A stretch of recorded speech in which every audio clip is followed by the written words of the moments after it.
आदमपुर में आए नतीजे सभी के सामने हैं। भाजपा को जहां जीत मिली तो वहीं अन्य दूसरी पार्टियों को हार का सामना करना पड़ा है। हालांकि कांग्रेस ने भाजपा को शुरू से आखिर तक टक्कर दी, लेकिन अंत में भाजपा के भव्य के हिस्से में जीत आई है। नतीजे घोषित हो जाने के बाद से हमारे संवाददाता डीपी विश्नोई ने नेताओं से बातचीत की तो सबके अलग अलग बयान सामने आए। सबसे पहले हम आपको दिखाते हैं कांग्रेस प्रत्याशी जेपी की बाइट। हार के बाद उन्होंने कहा कि जनता के फैसले को स्वीकार किया है। जयप्रकाश जी, किस तरह से देखते हैं नतीजों को? लोगों का फैसला जो स्वीकार्य है, लोगों ने जो किया है सोच समझ करके किया हो।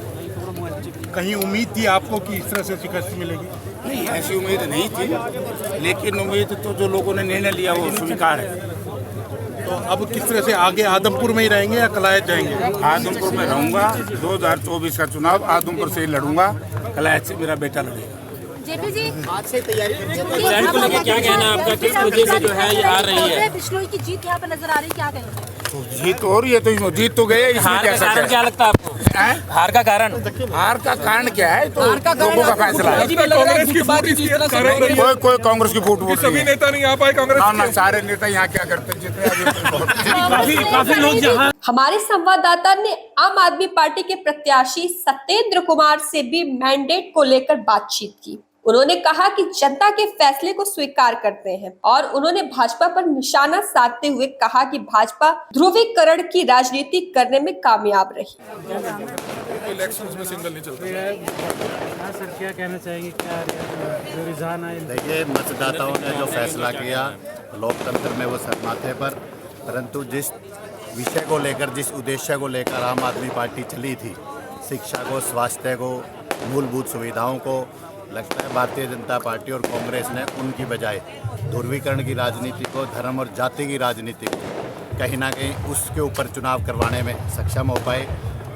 और जो मतदाताओं ने फैसला किया वो फैसला। आम आदमी पार्टी तो कह रही थी कि हरियाणा में खाता खोलेगी आदमपुर चुनाव से। मंत्री आए प्रचार प्रसार के लिए, कहा कमी रही जनता के मुद्दे समझ नहीं पाई। देखिए, बात यह है कि हर चुनाव के अंदर सभी मतदाताओं को कोई विषय समझाने का प्रयास किया जाता है। ये विषय हमने समझाने का प्रयास किया और देखिए, ढाणी मोहब्बतपुर में स्कूल खोला गया चुनाव के दौरान और चुनाव के दिन, मतदान के दिन ही दोबारा उस स्कूल को मर्ज कर दिया गया। तो देखिए, सरकार की जो है, बाकी लगता नहीं है कि सरकार जो वायदे जिस सरकार ने किए हैं कि विकास करवाएंगे और परियोजना लेकर आएंगे, मुझे नहीं लगता उस सरकार के योजनाओं पर कोई आगे काम हो पाएगा, क्योंकि ढाणी मोहब्बतपुर का स्कूल एक बहुत बड़ा विषय है। बाकी जिस तरीके से कहा कि भाई लगता नहीं है कि ये लंबा चल पाएगा। 2024 का चुनाव है, कहीं ना कहीं लोगों के मन में ये थी कि सरकार का 1-1.5 साल बाकी है, क्यों ना उस 1-1.5 साल में काम करवा लिया जाए। इस तरह का भ्रम और जो बहकाना जो था, कहीं ना कहीं कामयाब हो पाई है सरकार। जितने वोट सर आपको मिले हैं, लगता है कि अभी आम आदमी पार्टी को हरियाणा में समय लगेगा?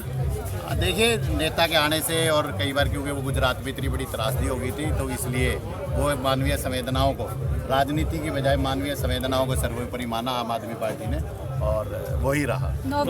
इनेलो के प्रत्याशी कुर्राराम नतीजों से निराश नजर आए, लेकिन उन्होंने भी जनता के फैसले को स्वीकार करते हुए कहा कि लोग भावनाओं में बह गए और इनेलो की नीतियों को समझ नहीं पाए। हमेशा मुद्दों के ऊपर लड़ाई लड़ी आदमपुर। यहाँ जो जन समस्याएं हैं उस पर लड़ाई लड़ी, लोगों ने प्यार दिया। वोट ये जो दोनों पार्टियां हैं, ये भावनाओं के ऊपर आप दिए। कितने वोट आपको मिले हैं और बाल समाज से कितनी आपको उम्मीद थी? आपका गांव था? नहीं, अच्छी उम्मीद है। बालसून तो खत्म, बालसून में हमारी जीत है बहुत अच्छी। तो क्या कुर्राराम जी, इनेलो के कार्यकर्ता इतने नहीं है क्या आदमपुर में? क्या वहाँ से मदद नहीं मिली या क्या दिक्कत है? हमने दोबारा एक पार्टी को आदमपुर में दोबारा जो है श्री ओम प्रकाश जी को डाला, अजय जी को डाला और अपने इकट्ठे मिलकर पार्टी को दोबारा स्टैंड दिया। हमारे थोड़े वोट आए थे, कहीं अब उससे ज़्यादा है। तो क्या सत्ता का भी कुछ प्रभाव रहा है इस चुनाव में? क्योंकि अभी जो है भव्य बिश्नोई तो भारतीय जनता पार्टी की तरफ से चुनाव लड़ रहे थे, उपचुनाव था और सरकार बीजेपी की। ऐसा है, देखो, सत्ता का प्रभाव नहीं, भावनाओं का खेल था ये। दोनों पार्टियों ने आदमपुर की जो समस्याएं हैं, जल समस्याएं हैं, बिजली की, पानी की, रोडों की, किसानों की फसलें खराब होने की, स्कूलों में अध्यापक ना होने की, पैक्सों में खाद ना होने की, उन मुद्दों से दोनों पार्टियों ने कोई सरोकार नहीं था। वो तो एक जिता दो एक हरा दो, इस चक्कर में लगी हुई थी। हरियाणा आज से आदमपुर के लिए डीपी विश्नोई की रिपोर्ट।